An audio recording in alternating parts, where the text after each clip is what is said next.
Dr. Jacob Bronowski may well be the nearest thing we have to Renaissance man.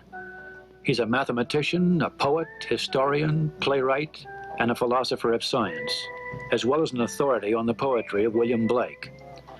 With one foot in the world of science and another in the world of the arts, he's been an outspoken critic of the idea of two cultures. He sees science and the arts as two aspects, interrelated, indivisible, of human culture, and denies that science is mechanical and neutral and unconcerned with human values. J. Bronowski is Polish-born, Cambridge-educated, and since 1964, a senior fellow at the Salk Institute for Biological Studies in California. He's the author of 11 books, the most recent of which is The Ascent of Man, a history of science developed from his highly acclaimed 13-part television series for the BBC, shown no less than 3 times in Britain, and to be seen in this country for the first time this fall on public television.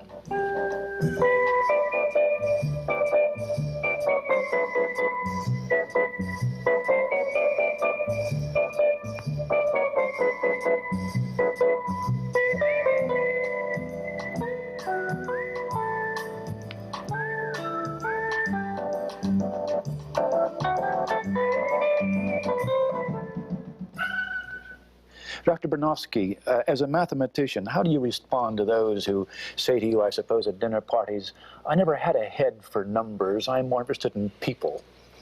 I usually ask them a question about their mathematics teacher, and invariably, I suppose as a mathematician, I should say cautiously, almost invariably, it turns out that they disliked their teacher very much, and I'm sure their teacher disliked them. In short, I'm confident that in most cases, they were badly taught. Mathematics is not all that frightening then? Well, some people are better at it than others. Yeah. I can't run the mile in 4 minutes, but there are a lot of people who can. Mm-hmm. It's not frightening, it's not forbidding. Most people can do it quite well, but most people are badly taught. You said that for you, mathematics is a form of poetry. That's in distinction from prose. A great deal of science is prose in the sense that it describes the world. But a great deal of mathematics and pure science in general is poetry in that it goes into depths which are admirable for their beauty, not for their usefulness. Mathematics as beauty and not usefulness? One thinks of mathematics only as a utilitarian kind of thing. Well, I did 30-odd years of mathematics, and I don't suppose I proved a single useful theorem. Oh, with one exception. I only proved, let me change that. With one exception, none of the theorems that I proved could be said to be of any use, except that they were very thrilling to read by those who enjoyed that form of intellectual beauty. As a kind of language, then, and in this case, a language of poetry.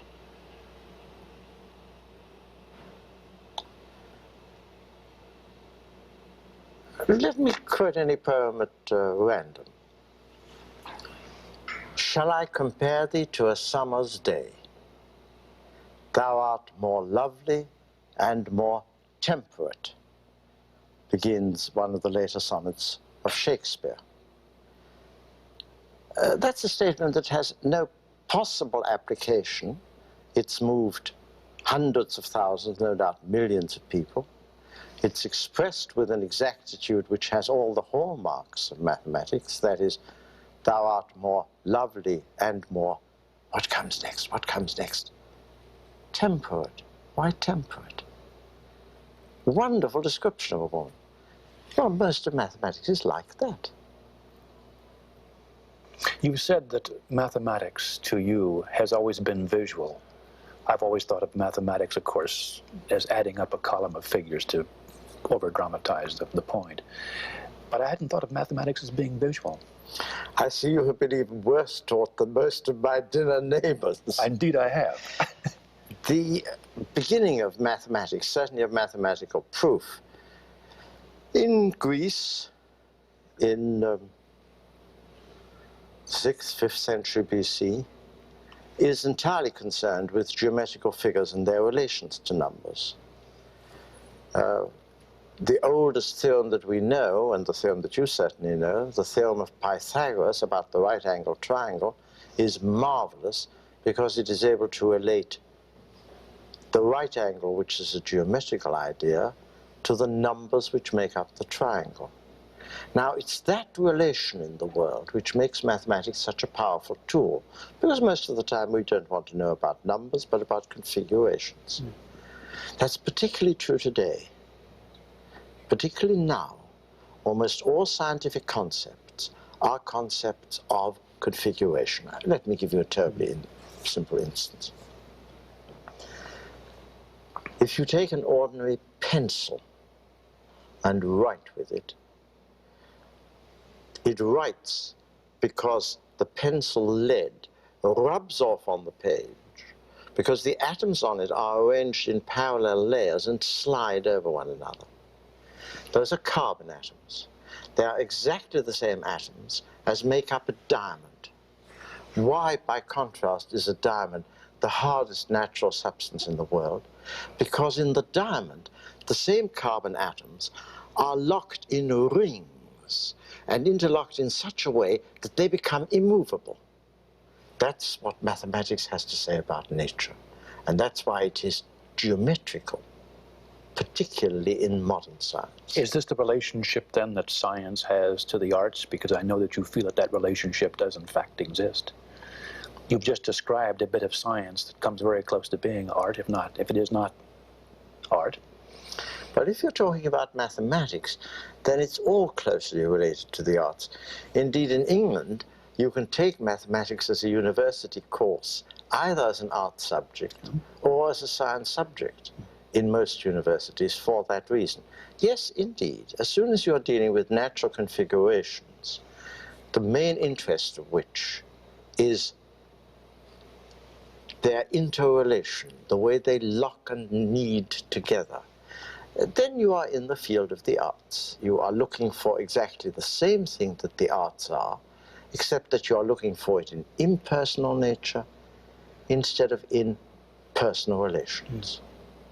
You've said that both science and art are a search for the unity in hidden likenesses. You've illustrated this with poetry. But it's clear that in science, it is not simply a recording of fact, that imagination, clearly from what you're saying, plays a very large part in science as well as in the creation of poetry or the creation of graphic arts or whatever.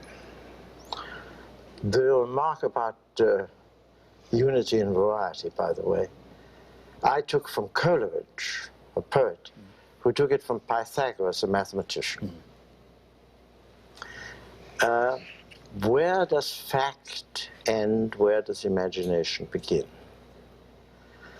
Well, in a sense, fact is what the world faces us with, and it's chaotic.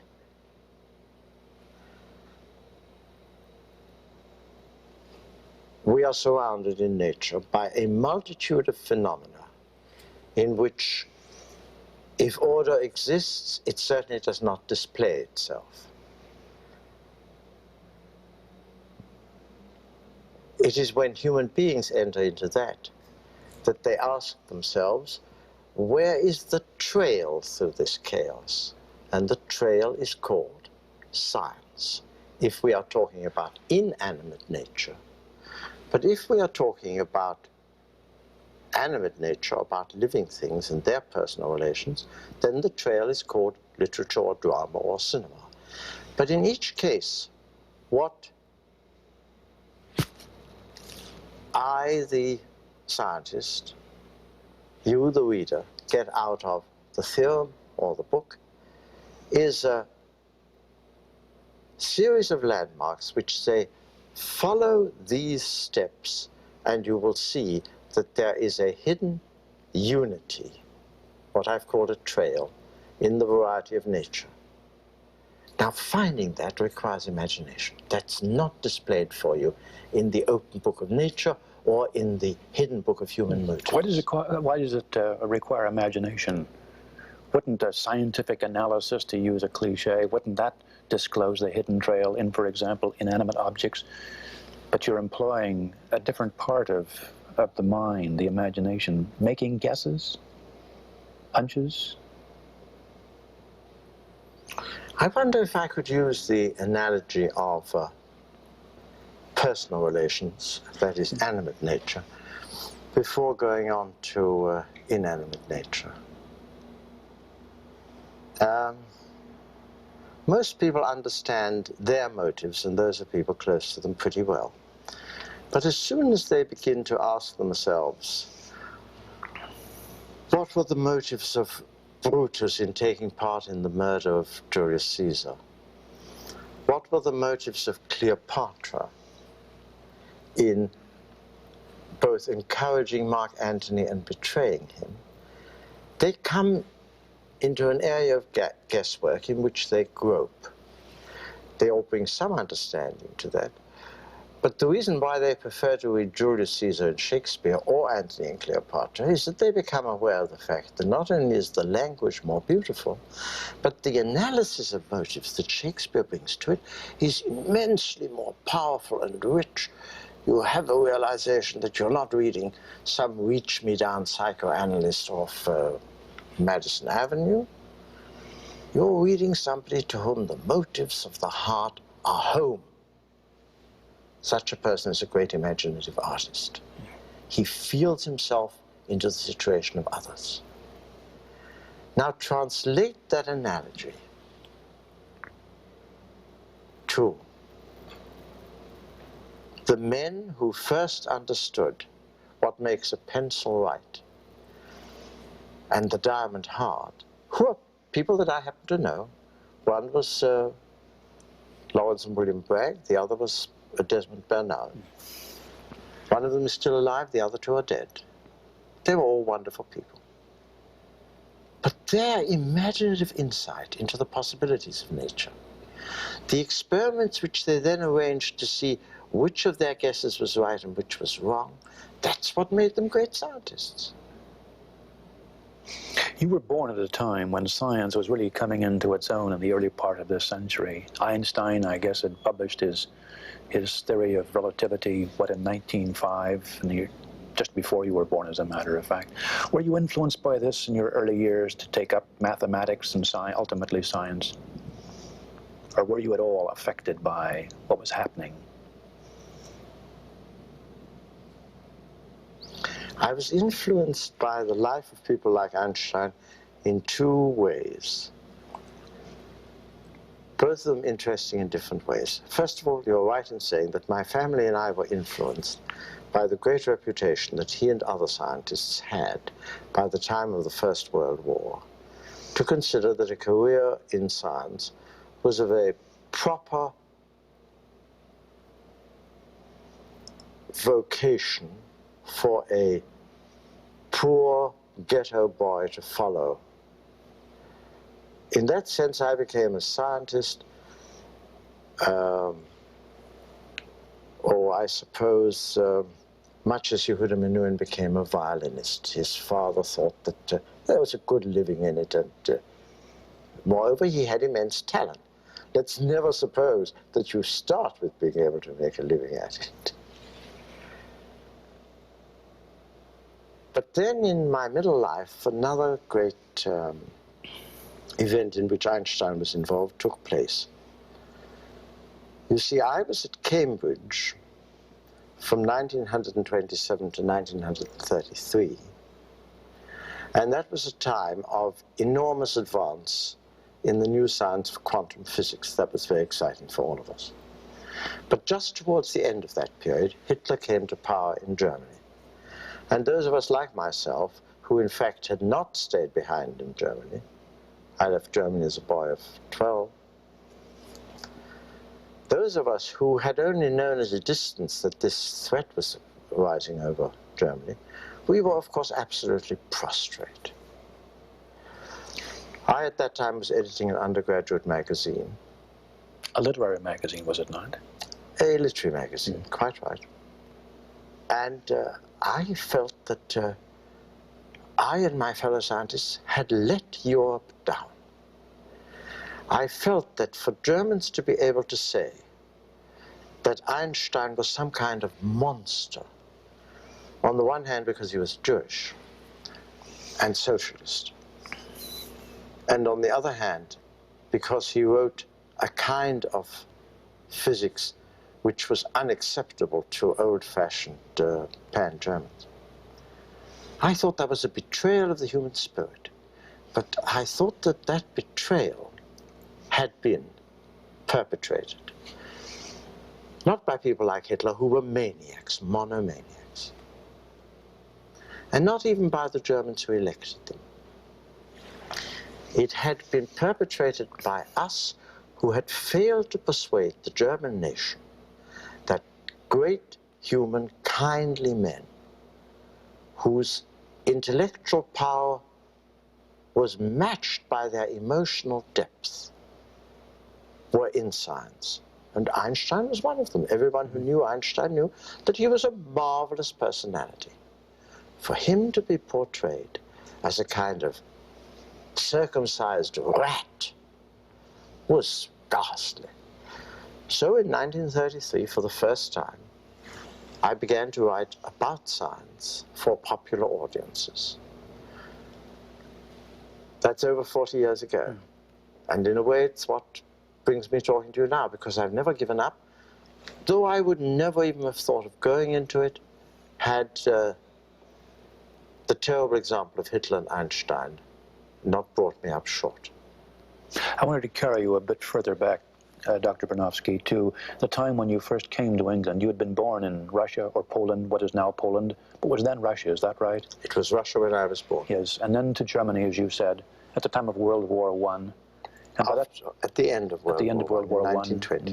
And at that time, having spoken 2 languages at the age of 12, you came to, your family moved to England, fled Germany, of course, and you came to England and learned English for the first time. That's right. We didn't flee Germany. We left Germany in 1920 because we were connected with people in England. My parents had in fact been married in my maternal grandfather's house in London in 1907. And it was natural to go to England after we had been caught in Germany for the war years. And it is true that when I arrived in the spring of 1920 in London, I could only speak 2 words of English. I could say good afternoon, which my parents had taught me on the boat coming over. You said that it was fortunate that you took up the study of science and English at the same time. Very fortunate, because it made science a language to me, both as strange and yet as necessary as English. In a phrase that I have used before, I learned the word for water and the formula for H2O, almost at the same time. But that seemed very normal. And something else came out of that. You see, English is a wonderful language. Of all the European languages that I can stumblingly read, or even that I can speak fluently, it is the most precise, the most well-turned, the least labored, the one in which it's possible to make a simple statement with a simplicity so final that it goes straight through the brain to the heart. Well, science became the same language for me. I never thought it at all difficult to say things in science if you could say them well in English. And by contrary, when I ran a laboratory in England and young men began explaining to me what they were doing at great length, I would say, now stop, put your pen down, say it to me. If you can't explain it in English, then it's sure to be wrong when it's written in science. You've said that when you came to London as a young boy of 12, you've described yourself as a small Jew, ex-Russian, ex-German, and that this had its effect upon you in making you self-dependent, independent of the help of others. Has this been had an effect upon you in your work in science and literature?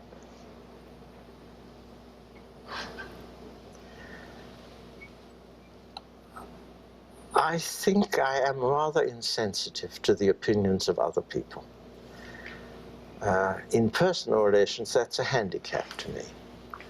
But in the relations to what I write, what I publish, what I do in science, no, it's been a great help to me, because I'm always sure that the only person who knows whether it's right or wrong is me. And if I don't think it's very good, I'd better not publish it. And if I do think it's good, then to hell with what anybody else says. Are you a harsh judge upon your own work? I think I am a fairly harsh judge. That is, I publish slowly, and I still have many works lying in files with which I'm not quite satisfied. I think they're too long, and particularly I think they're too long. You see, I think nearly everything that people write is too long. All my books, as you know, with the exception of the last book, are very short. So I think that, yes, I have been a fairly harsh judge. I've been a fairly successful judge, because, you see, I cannot think of any book of mine that was a great success in the year that was published. But without exception, all my books have sold better and been far more widely read 10 years after they were published than in the year in which they were published. And something of the same kind is true in my scientific work. They are remarkable because they are written in a language that non-scientists can easily understand. Did you set about to do this at the point where you made the decision to write and talk about science to a larger audience, as you spoke of earlier, at the point where Hitler came to power? No, curious enough, I didn't. Curious enough, I had discovered my talent for exposition earlier. And I come back to thinking that that talent arises from the fact that I learned the language of science and the language of English together. But it was because I had discovered that talent for exposition that after Hitler came to power, I decided to put it to practical use, yes. What interested you first in William Blake? When did that interest begin and how? Well, that's a very curious and slightly lengthy story. Do you really want me to tell you? Well, perhaps you can tell us a short version of it. I had read Blake, of course, as I read other English poets when I was an undergraduate. I had not found his verse very exciting. It had seemed to me vague, somewhat mystical. So when I wrote my first book, which was called The Poet's Defense, I did not include him. My first book was very widely read and received by literary critics and discussed by them. And I was naturally flattered by this attention. Who would not be? However, I discovered at the end of being flattered with that talent for harsh self-criticism to which you have drawn my attention, that I hadn't changed anybody's mind. That those who held a thesis similar to mine before they read the book still held it, and those who held an opposite thesis still held it. Well, after a year of most laudatory reviews by all the literary eminences of England, that was a disappointing result. So I decided that my next book on poetry would be much more analytic. And I decided, therefore, to go to a poet and to a period of history about which I had no prejudices of any kind. And by a chain of argument, which I will spare you, I was decided on the end of the 18th century, which is the Industrial Revolution and the Romantic Revival combined, and on William Blake as its representative. What led you to change your original opinion of William Blake? Reading him closely, seeing him in the setting of his time, discovering that what people had said were references to the Bible and to vague mystical concepts. and to